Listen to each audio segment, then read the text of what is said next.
শুধু ঢাকা শহরে একটা বাড়ি দরকার। এই বাড়িটা তো আমি দিতে পারলে তো আর কোনো ব্যাপারই ছিল না, কোনো কাহিনীই হতো না। তো আমার সামর্থ্যের মধ্যে। লায়লা যে মামুনকে এত ভালোবাসে তার বাস্তব প্রমাণ সবসময় করে দিয়েছে এবং রেখে গেছে। লায়লা মামুনকে এত ভালোবাসে, কখনো লায়লা মামুনের বদনাম করে না মিডিয়ার সামনে, কারণ তাকে যে সত্যিকারেই ভালোবাসে লায়লা। কিন্তু কেন বারবার ছেড়ে যাচ্ছে মামুন লায়লাকে, এর কোনো যুক্তি বা কেউ দিতে পারছে না। কি এমন কাহিনী হয় যে মামুন লায়লার কাছ থেকে দূরে যায়? সম্পূর্ণ ভিডিওটি দেখার অনুরোধ রইল এবং একে অপরকে শেয়ার দিয়ে দেখার সুযোগ করে দেন এবং সবাই লাইক কমেন্ট করে অবশ্যই মতামত জানাবেন কি এমন কারণ যে মামুন লায়লাকে ছেড়ে যায়। শুধু ঢাকা শহরে একটা বাড়ি দরকার। এই বাড়িটা তো আমি দিতে পারলে তো আর কোনো ব্যাপারই ছিল না, কোনো কাহিনীই হতো না। তো আমার সামর্থ্যের মধ্যে বা একটা ছেলের যা যা দরকার, যা যা ফ্যাসিনেশন আছে, সবকিছুই মামুনের আছে।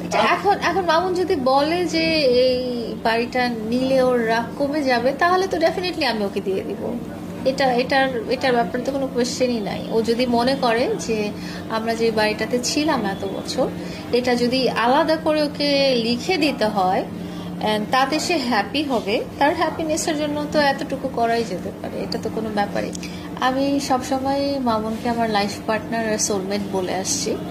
তো স্বামী স্ত্রী কথাটা যতটা প্রেসাইজ, তার চেয়ে বেশি প্রেসাইজ হচ্ছে সোলমেট বা লাইফ পার্টনার। তো আমি ডাইরেক্টলি ইনডাইরেক্টলি আমি বলতে চাচ্ছি যে আমরা সোলমেট ছিলাম অলওয়েজ, লাইফ পার্টনার ছিলাম অলওয়েজ। কি কৌশল করেছিলাম, কি কৌশল অবলম্বন করেছিলাম বলেন? এই বিষয়ে তো আমি কিছু বলতেই চাই না, কারণ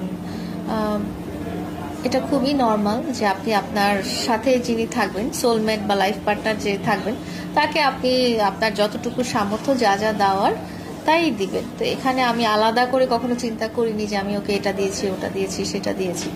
ওর যা যা প্রাপ্য, ওর যা চাহিদা, আমার যা সামর্থ্য, আমি সবসময় সবটুকু দিতে প্রস্তুত, আমি সবসময়ই দিতে চাই। এখানে আলাদা করে আমি বলতে চাই না যে আমি গাড়ি দিয়েছি, বাইক দিয়েছি, বাড়ি দিয়েছি, এসব কিছু আমি বলতে চাই না। এখানে না আমরা যেহেতু দুজন একসাথেই ছিলাম বাড়িটা করার সময়, এখানে লায়লার টাকা বলে আলাদা করে বলার কিছু নাই আসলে। ওখানে আমরা যখন কিছু ইনকাম করতাম বা আমরা যখন কিছু আর্ন করতাম, তো সেটা পার্টিকুলারলি লায়লার টাকা, মামুনের টাকা, এরকম আসলে আমরা কখনো চিন্তা করতাম না। এটা আমাদের অ্যাসেট, হ্যাঁ, এইভাবেই আমরা চিন্তা করতাম যে এটা আমাদের দুজনেরই অ্যাসেট। এটা লায়লার টাকায় করা বা এটা লায়লার টাকায় বাড়ি করা, লায়লার টাকায় গাড়ি কেনা, এই ধরনের জিনিসটা আমি আসলে কখনো বলতে চাই।